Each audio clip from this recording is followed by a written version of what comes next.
Build my church. ഞാൻ എന്റെ സഭയെ പണിയും. സഭ ആരുടേതാ? കർത്താവിൻ്റെതാണ്. ഓക്കെ, കർത്താവ് ഞാൻ പണിയുമെന്ന് പറഞ്ഞു. പണി ആരംഭിച്ചു നമുക്കറിയാം. എവിടെ വായിക്കുന്നു? പ്രവർത്തി 2 വായിക്കുന്നു. ഇന്ന് സഭ, കർത്താവ് എന്ത് ചെയ്യുക? സഭയെ പണിയുകയാണ്. കർത്താവ് യേശുക്രിസ്തുവിന് പണിയുന്നത് ഒരേ ഒരു കാര്യം മാത്രമാണ്. അതെന്താണ്? സഭ. Church is the only institution. ആ ഉള്ളിക്ക് അർത്ഥമുണ്ട്. വേറെ വാക്കുകളുണ്ട്. The gates of Hades shall not prevail against. പാതാള ഗോപുരങ്ങൾ അതിനെ ജയിക്കയില്ല എന്ന് പറഞ്ഞാൽ ഈ പണി മാത്രമേ കർത്താവ് എന്ത് ചെയ്യുകയുള്ളൂ?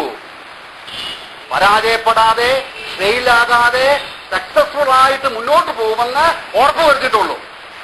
മനസ്സിലാകുന്നുണ്ടോ? വളരെ ഗൗരവമായി ചിന്തിക്കേണ്ട ഒരു വിഷയമാണ്. 8-9 കാര്യം ഞാൻ പെട്ടെന്ന് പറഞ്ഞു പോവുക. എന്നാൽ ഇത് പ്രത്യേകം ശ്രദ്ധിക്കണം. Church is the only institution the lord is building today. വേറൊന്നും. കർത്താവ് സഭയെ പണിഞ്ഞുകൊണ്ടിരിക്കുന്നു. നമ്മൾ പിന്നെ ഈ വാക്യത്തിലേക്ക് വരും വേറെ കോണ്ടസ്റ്റില്. 1 കൊരിന്ത്യർ 3 വായിക്കുമ്പോൾ ഈ പണിയിൽ കർത്താവ് ആരെ ഉപയോഗിക്കുന്നു? നമ്മെ ഉപയോഗിക്കുന്നു. നാം ദൈവത്തിന്റെ കൂട്ടുവേലക്കാർ, കോവർക്കേഴ്സ്. യേശുക്രിസ്തു ഇന്ന് ലോകത്തിൽ സഭയെ പണിയുകയാണ്. ആ പണിയോടുള്ള ബന്ധത്തിൽ നമ്മയൊക്കെ ഉപയോഗിക്കുന്നു. ആ പണി, സഭയ്ക്ക് വേണ്ടിയുള്ള ഈ പണി ഒരിക്കലും പരാജയപ്പെടുകയില്ല. കർത്താവ് ചെയ്യുന്നത് സഭയെ പണിയുകയാണ്. എന്റെയും നിങ്ങളുടെയും പ്രവർത്തനം സഭയ്ക്ക് വേണ്ടിയാണെങ്കിൽ വിജയം ഉറപ്പ്. കർത്താവ് പറഞ്ഞിരിക്കുക. അതാണ് എന്റെ ഇംപ്ലിക്കേഷൻ. അപ്പൊ എന്താണ് ഇംപ്ലിക്കേഷൻ ഇതാണ്, നമുക്ക് കർത്താവ് പണിയുന്ന ഈ സഭയോടുള്ള പണിയുടെ ബന്ധത്തിൽ വലിയ പ്രാധാന്യം നാം കൊടുക്കണം. കർത്താവ് പണിയുന്ന കാര്യം നമ്മെ കോവർക്കേഴ്സായിട്ട് അവൻ ഉപയോഗിക്കാൻ ആഗ്രഹിക്കുന്നെങ്കിൽ നാമും അവന് കോവർക്കേഴ്സായിട്ട് നിന്ന് ഈ സഭയുടെ പണിയിൽ, കെട്ടുപണിയിൽ നമ്മൾ പ്രവർത്തിക്കണം, പ്രയത്നിക്കണം. നമ്മുടെ സമയവും നമ്മുടെ ഊർജവും നമ്മുടെ എനർജിയും നമ്മുടെ റിസോഴ്സസും ഈ പണിക്ക് വേണ്ടി ഉപയോഗിക്കണം. അത് ഒരിക്കലും പരാജയത്തിന് കാരണമാകത്തില്ല. That's number 1. കിട്ടിയോ ഒന്നാമത്തെ പോയിന്റ്? Matthew's Gospel 16:80 ബേസിസിൽ church is the only institution the lord is building today. മറക്കല്ല point. The only institution, nothing else. Okay, no രണ്ടാമത്തെ കാര്യം മാത്യൂസ് ഗോസ്പൽ 18:18. മത്തായിയുടെ സുവിശേഷം 18:18. Whatsoever ye shall bind on earth shall be bound in heaven, and whatsoever ye shall loose on earth shall be loosed in heaven. Okay, ഇവിടെ നിന്ന് മനസ്സിലാക്കാൻ സാധിക്കുന്ന എന്താണ്? ഈ വാക്യത്തിന്റെ അടിസ്ഥാനത്തിൽ കർത്താവ് പറഞ്ഞ വാക്കാണ്, നിങ്ങൾ ഭൂമിയിൽ കെട്ടുന്നതൊക്കെയും സ്വർഗത്തിൽ. അതിന്റെ ബാക്ക്ഗ്രൗണ്ട് ചർച്ചാണ്. 17 വാക്യത്തിലുണ്ട്. ഒന്ന് വായിച്ച 17 വാക്യം.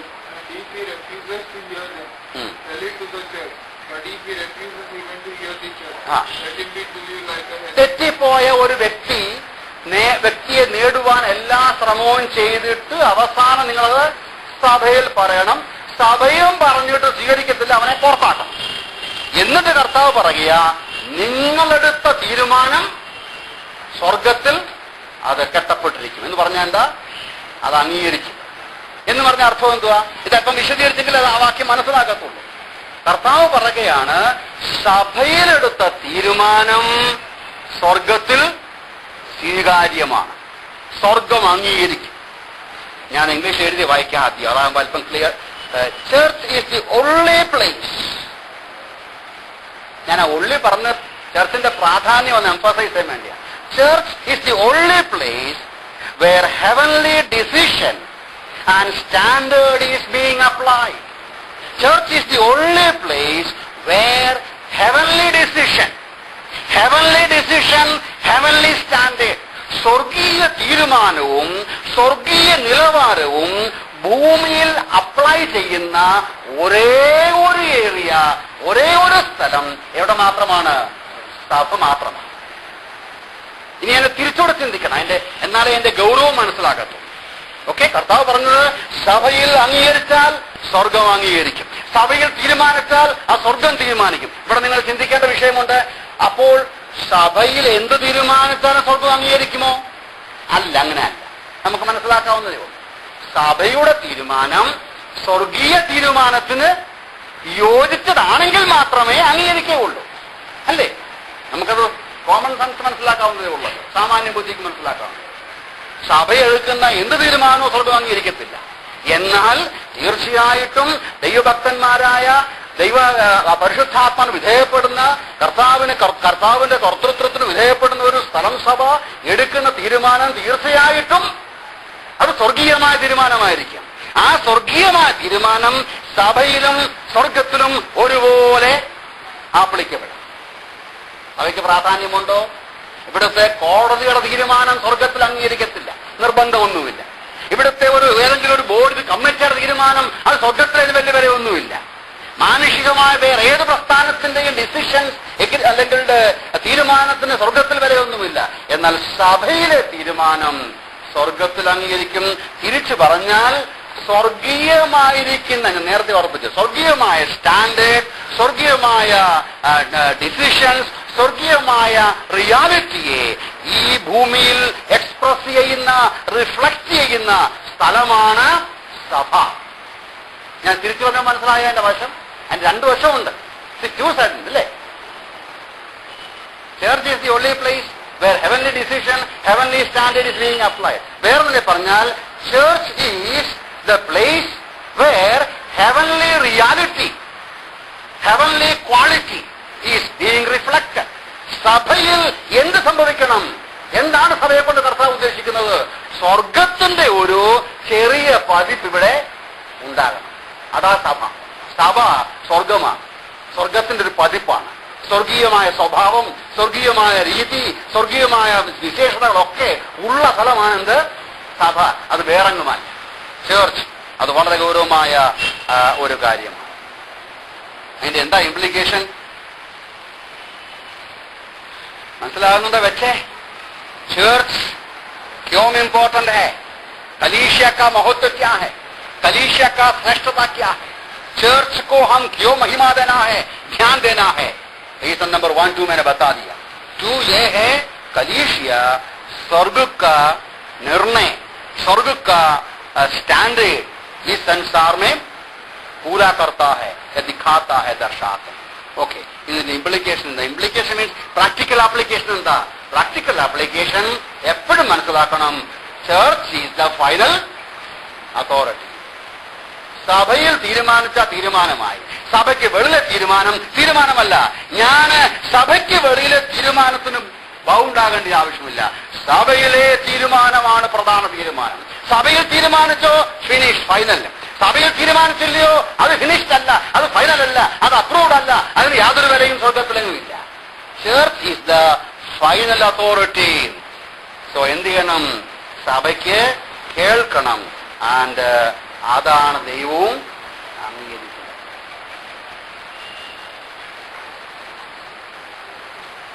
നിങ്ങൾക്ക് ചോദ്യമുണ്ടോ? ചോദിക്കാം പിന്നീട്. ഇതിപ്പോ ഇടയ്ക്ക് ഇതാൻ കുഴപ്പമൊന്നുമില്ല. തേർഡ് തിങ്, പട്ടാപ്പട്ട് പോകണം, സമയം പെട്ടെന്ന് പോരല്ലേ.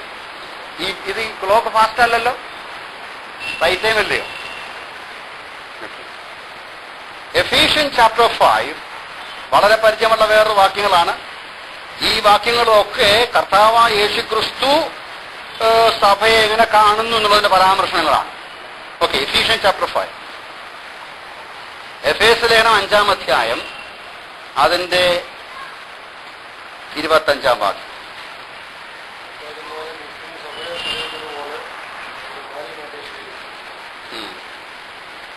ഇവിടെ നിന്ന് മനസ്സിലാക്കാൻ സാധിക്കുന്നത് ഏറ്റവും ലളിതമാണ്. കുടുംബത്തോടുള്ള ബന്ധത്തിൽ പറയുകയാണ്. പക്ഷെ അപ്പോൾ സഭയുടെ മഹത്വം, സഭയുടെ പ്രാധാന്യം വ്യക്തമാക്കുന്ന എന്ത് പോയിന്റ് അവിടെ ഉള്ളേ ആ വാക്യം നിൽക്കാൻ സാധിക്കുന്നത്? यहाँ से क्या मिलेगा भैया? चर्च का महत्व, श्रेष्ठता के बारे में, the importance of the church of God.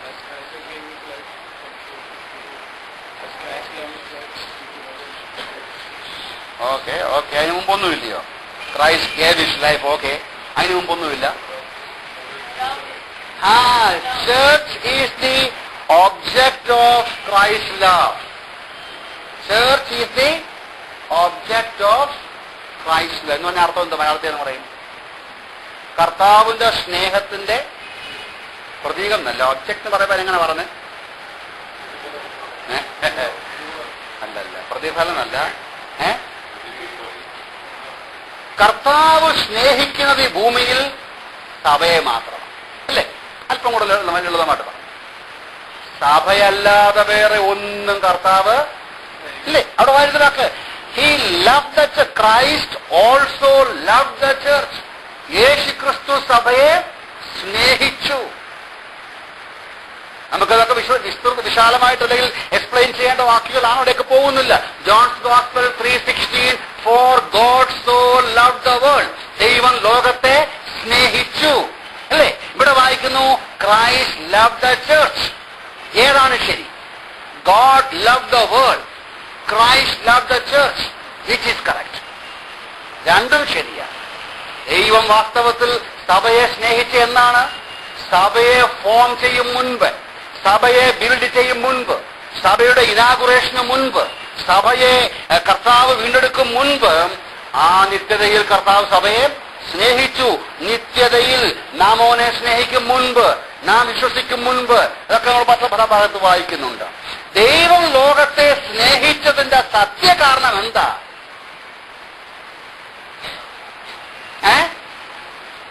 ദൈവം ലോകത്തെ സ്നേഹിച്ചതിന്റെ വാസ്തവമായ കാരണം എന്താണ്? ദൈവം സഭയെ സ്നേഹിച്ചു. ലോകത്തിൽ ദൈവം സഭയെ കണ്ടു. എബ്രായത്തി വാക്യം കൊണ്ട് എടുക്കേണ്ട ആവശ്യമില്ല. എബ്രായർ 12 2 വാക്യത്തിലുണ്ട്. എന്ത്? അവൻ അപമാനം അലക്ഷ്യമാക്കിയ ഒരു വാക്യം അവിടെ ഉണ്ടല്ലോ. അത് ലക്ഷ്യമാക്കി മുന്നിൽ കണ്ടു, മുന്നിൽ വെച്ച സന്തോഷം കണ്ടല്ലേ? അങ്ങനെ സന്തോഷത്തെ, അതായത് കർത്താവ് മുൻപിലൊരു സന്തോഷം കണ്ടു. ആ സന്തോഷം എന്താ? ചർച്ചാണ്, കലീഷ്യ, ചർച്ച്. യഹൂദന്മാരിൽ നിന്നും യവനന്മാരിൽ നിന്നും ഒരു വേർപെട്ട കൂട്ടം യേശുക്രിസ്തുവിന്റെ മണവാട്ടി സഭയായി, അങ്ങനെ ആ സഭയെ കർത്താവ് കണ്ടു. അപ്പോൾ ദൈവം ലോകത്തെ സ്നേഹിച്ചതിന്റെ കാരണം ലോകത്തിൽ ദൈവം സഭയെ കണ്ടു. മനസ്സിലാക്കാൻ പാടാ, പക്ഷെ അതാണ് റിയാലിറ്റി. ആരോ ഒരു ഉദാഹരണം പറഞ്ഞത് ഞാൻ വായിച്ചത് ഒരുപക്ഷെ വളരെ ക്ലിയർ ആയിട്ട് മനസ്സിലാവും. ഒരു ബോട്ട് ഒരു വില്ലേജിനടുത്ത് മുങ്ങാനായിട്ട് പോവുകയാണ്. ആൾക്കാരെല്ലാം ഞാൻ നോക്കി നിൽക്കുക, ബോട്ട് മുങ്ങാൻ പോകും, ആർക്കും ഒന്നും ചെയ്യാൻ അറിയാത്ത. അപ്പോൾ ഒരു മനുഷ്യനെ വില്ലേജിൽ നിന്നും ഗ്രാമത്തിൽ നിന്ന് ഓടി, അയ്യോ എന്റെ മോൻ മോനോട് ഓടി എല്ലാരും നിർബന്ധമായിട്ട് ഫോഴ്സ് ചെയ്ത് കടലിലേക്ക് ഇറക്കിയിട്ട് എല്ലാവരെയും രക്ഷിച്ചു. എന്താ രക്ഷിച്ചത് അദ്ദേഹത്തിനെയും? അതിനകത്ത് മോനുണ്ടായിരുന്നു എന്ന് പറഞ്ഞതുപോലെ, ജസ്റ്റ് ഉദാഹരണം എന്ന് പറഞ്ഞതുപോലെ, ദൈവം ലോകത്തെ സ്നേഹിച്ചതിന്റെ കാരണം യേശുക്രിസ്തുവിന് സഭയോടുള്ള സ്നേഹം. അവിടെയൊക്കെ വിശദീകരിക്കുന്നില്ല. ജസ്റ്റ് ഒരു വാക്യം നോക്കിയ റോമർ 1:7 വാക്യത്തിൽ അവിടെ വായിക്കുന്നു ഇതേ കാര്യം തന്നെ. നമുക്ക് ഇംഗ്ലീഷ് വായിക്കുമ്പോൾ എങ്ങനെയാണ്? നിലപാടല്ലേ? ഹിന്ദി വായിക്കുന്നത് തും ലോഗ് പരമേശ്വർ കെ പ്യാരെ. കിട്ടിയോ? 1:7. അത്രേ ഉള്ളൂ. ആകെ പിച്ചെ ഒന്നുമില്ല. പ്യാരെ എന്നർത്ഥത്തില് ബിലവഡ് ഓഫ് ഗോഡ് അല്ലേ? റോമയിലെ വിശ്വാസത്തെ കുറിച്ച് പറയുകയാണ്, നിങ്ങൾ ദൈവത്തിന് പ്രിയരാണ്, ബിലവഡ് ഓഫ് ഗോഡ്. സഭ യേശുക്രിസ്തുവിന് ഏറ്റവും, അത് എനിക്കറിയത്തില്ല എങ്ങനെ മലയാളത്തിൽ പറഞ്ഞുകൊണ്ട് ഫലിപ്പിക്കാൻ നോക്കുമെന്ന്. Church is the object of Christ. അവൻ സ്നേഹിക്കുന്ന, കർത്താവ് സഭയെ സ്നേഹിക്കുന്നു. Church is the only institution. അല്ല വേറെ ഇങ്ങനെ പറഞ്ഞാൽ ഹി ലവ്സ്, മറ്റൊന്നിനെയും